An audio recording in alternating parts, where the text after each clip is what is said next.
नमस्कार साथियों, मैं सीमा गुप्ता आज फिर आप सभी के बीच राज्य व्यवस्था की महत्वपूर्ण क्लास को लेकर आई हूँ। और आज की इस क्लास में मैं आप सभी को राज्य व्यवस्था में राष्ट्रपति चैप्टर को आज बताने वाली हूँ कि किस प्रकार महामहिम राष्ट्रपति महोदय से अनेक प्रकार के प्रश्न परीक्षाओं में पूछे जाते हैं। आज जो भी मैं यह चर्चा करने वाली हूँ वह आप सभी के लिए परीक्षा के दृष्टिकोण से करने वाली हूँ कि किस प्रकार यह टॉपिक आप सभी के लिए बेहद महत्वपूर्ण है।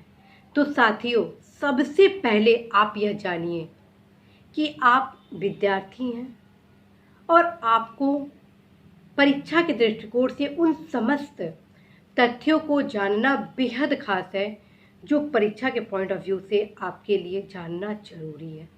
तो जैसा कि मैं आप सभी को बताते आई हूँ कि राज्य व्यवस्था से संबंधित आपको 4 पुस्तकों का अध्ययन करना है, जिसमें वेयर एक्ट, भारत का संविधान डी.डी. बसु से, तीसरा सुभाष कश्यप हमारा संसद, और पूर्व के जो क्वेश्चन हैं उनका अध्ययन करना आपके लिए बेहद ही महत्वपूर्ण है। इस प्रकार इन 4 पुस्तकों के माध्यम से आप तैयारी को अपने जारी करेंगे और इन 4 पुस्तकों के क्रम में ही मैं आप सभी को तैयारी करवा रही हूँ।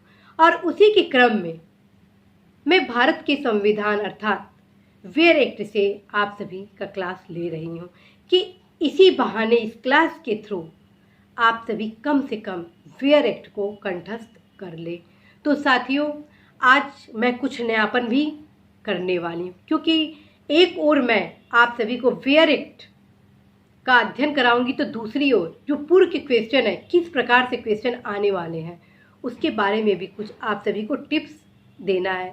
क्योंकि कई बार होता है कि एक ही किताब 100 विद्यार्थी पढ़ते हैं और एक विद्यार्थी आईएएस में टॉप करता है, पीसीएस में टॉप करता है, रिव्यू ऑफिसर में टॉप करता है। अर्थात आपका दृष्टिकोण ही आपकी सफलता के लिए आपको मार्ग प्रदान करेगा। और मैं आपको इस क्लास के माध्यम से दृष्टिकोण प्रदान कर रही हूँ, न कि मैटर के लिए जो मैं किताब बता रही हूँ वह पर्याप्त है। जब तक आप दृष्टिकोण प्राप्त नहीं करेंगे तो आपको कैसे अध्ययन करना है, तब तक आप बिल्कुल सफल नहीं हो जाएंगे, चाहे मैं आपको कितना भी अध्ययन सामग्री क्यों न उपलब्ध करा दूँ। कई विद्यार्थियों द्वारा कहा जा रहा है कि मैडम प्लीज़ ब्लैक बोर्ड पर आप अध्ययन कराइए, तो ये संभव बिल्कुल ही नहीं है, क्योंकि मेरा उद्देश्य है आप सभी की सफलता के लिए मूल मंत्र बताना, आप सभी को रणनीति बताना कि कैसे आप सफल होंगे, न कि मात्र एक तथ्यात्मक जानकारी देना। जो व्हाइट बोर्ड पर, ब्लैक बोर्ड पर आपको अध्ययन कराते हैं वो आपको एक तथ्य उपलब्ध कराते हैं।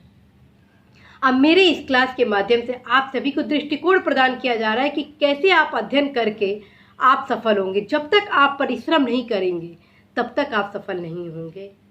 साथियों, मेरे द्वारा जो भी आपको अध्ययन सामग्री उपलब्ध कराई जा रही है, बताई जा रही है कि आप इसका अध्ययन करें, उसका कोई विकल्प नहीं है। थोड़ा आपको समय जरूर लगेगा लेकिन सफलता सुनिश्चित है।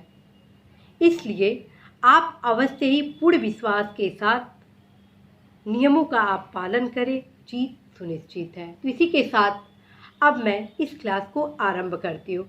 तो सबसे पहले मैं बताऊँ, भाग 5 का आरंभ भारत के राष्ट्रपति से होता है। अनुच्छेद 52 में स्पष्ट रूप से लिखा है भारत का राष्ट्रपति, जिसमें लिखा है भारत का एक राष्ट्रपति होगा। प्रश्न इससे काफी पूछा जाता है कि भारत का एक राष्ट्रपति होगा किस अनुच्छेद में प्रावधानित है। अनुच्छेद 53 में लिखा है संघ की कार्यपालिका शक्ति। संघ की कार्यपालिका शक्ति किसमें निहित होगी, ये क्वेश्चन पूछा जाता है। तो होगा राष्ट्रपति में निहित होगी और वह इसका प्रयोग इस संविधान के अनुसार स्वयं या अपने अधीनस्थ अधिकारियों के द्वारा करेगा। पूर्वगामी उपबंध की व्यापकता के प्रतिकूल प्रभाव डाले बिना संघ के रक्षा बलों का सर्वोच्च समादेश राष्ट्रपति में निहित होगा और उसका प्रयोग विधि द्वारा विनियमित होगा।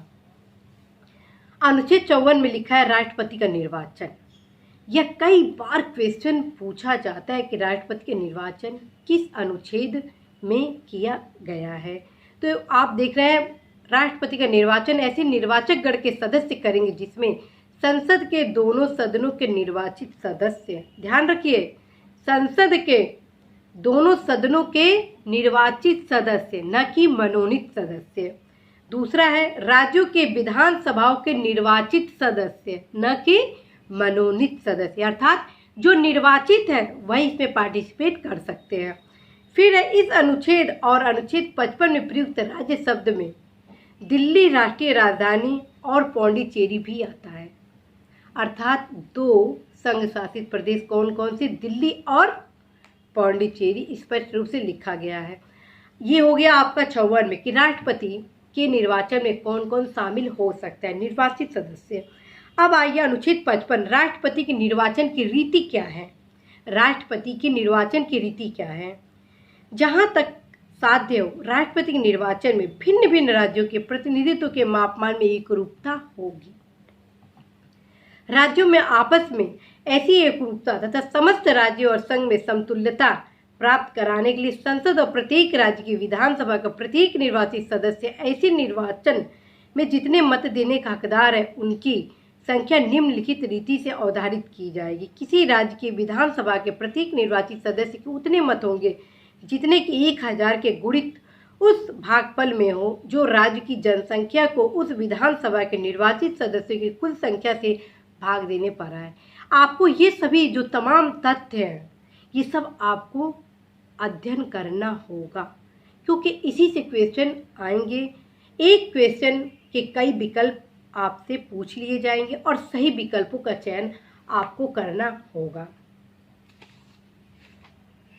और इसी प्रकार अनुच्छेद 56 में है राष्ट्रपति की पदावधि। राष्ट्रपति अपने पद ग्रहण की तारीख से 5 वर्ष की अवधि तक पद को धारण कर सकता है। 57 में है पुनर्निर्वाचन के लिए पात्रता। 58 में है राष्ट्रपति निर्वाचित होने के लिए अर्हता। 59 में है राष्ट्रपति के पद के लिए शर्तें। 60 में है राष्ट्रपति द्वारा शपथ या प्रतिज्ञान। 61 में है राष्ट्रपति पर महाभियोग चलाने की प्रक्रिया। और 62 में है राष्ट्रपति के पद में रिक्ति को भरने के लिए निर्वाचन करने का समय और आकस्मिक रिक्ति को भरने के लिए निर्वाचित व्यक्ति की पदावधि। 63 में आपका यहाँ से उपराष्ट्रपति स्टार्ट हो जाती है। इस प्रकार साथियों आप देखते हैं कि कैसे अनुच्छेद 52 से लेकर 62 तक महामहिम राष्ट्रपति महोदय के संबंध में विभिन्न प्रकार के प्रावधान किए गए हैं। और आप देखते हैं कि प्रश्न कैसे पूछे जाएंगे। आप स्पष्ट रूप से देख रहे हैं कि इसमें है संघ के नीचे 2 वक्तव्य है, सही विकल्प का आप चयन करें। इसमें हुआ है कि संघीय कार्यपालिका का मुखिया भारत का राष्ट्रपति होता है। राष्ट्रपति की शक्तियों की कोई सीमा नहीं है, जिसमें साफ है ए सही और बी गलत है। अब भारत के राष्ट्रपति के निर्वाचन किस प्रकार होता है, यदि आप बेयर एक्ट का अध्ययन करेंगे अपने आप इस क्वेश्चन का हल करेंगे, जिसमें स्पष्ट रूप से अप्रत्यक्ष मतदान द्वारा। इसी से रिलेटेड तीसरा क्वेश्चन है भारत का राष्ट्रपति अप्रत्यक्ष निर्वाचन से चुना जाता है। एक निर्वाचक मंडल की व्यवस्था है जो संसद के दोनों सदनों और राज्यों की विधानसभाओं के निर्वाचित सदस्यों से मिलकर बनता है। इस प्रकार साथियों आप देख रहे हैं कि यदि आप किताबों का गहन अध्ययन करते हैं तो ऐसा कोई क्वेश्चन नहीं है जिसे आप हल ना कर सके। और आप देखते हैं कि भारत के राष्ट्रपति का चुनाव किया जाता है एकल हस्तांतरणीय मत प्रणाली के द्वारा। ये सब चीज़ें आपको जानना बहुत ही जरूरी है। इसी प्रकार कई क्वेश्चन और भी पूछ दिए हैं कि भारत के राष्ट्रपति चुने जाते हैं राज्यसभा, लोकसभा, राज्यों के विधानसभा के निर्वाचित सदस्य। ध्यान रखिए निर्वाचित सदस्य। थोड़े से जानकारी के अभाव में आप एक क्वेश्चन गलत कर सकते हैं। क्वेश्चन आ जाएगा राज्यसभा, लोकसभा, राज्यों की विधानसभा के सदस्यों द्वारा। तो सदस्यों द्वारा तो होगा, लेकिन कौन से सदस्य जो निर्वाचित है। इसी प्रकार है भारत के राष्ट्रपति के उम्मीदवार के प्रस्ताव का अनुसमर्थन किया जाना चाहिए कम से कम। तो इसमें भी आपको फैक्ट जानना जरूरी है जो कि आपको किताबों में स्पष्ट रूप से लिखे होते हैं। इसी प्रकार तमाम प्रकार के क्वेश्चन हैं और इन सभी क्वेश्चन का आप तब हल कर सकते हैं जब आप गहन अध्ययन करें। डी बसु के पुस्तक में अल्टीमेट विश्लेषण किया गया है। आप तब तक उस पुस्तक को आगे न बढ़े जब तक आप समझ न ले।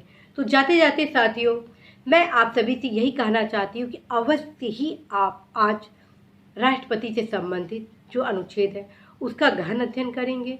डी बसु से संबंधित जो पुस्तक है भारत का संविधान, उससे राष्ट्रपति चैप्टर से संबंधित सारा कुछ पढ़ेंगे।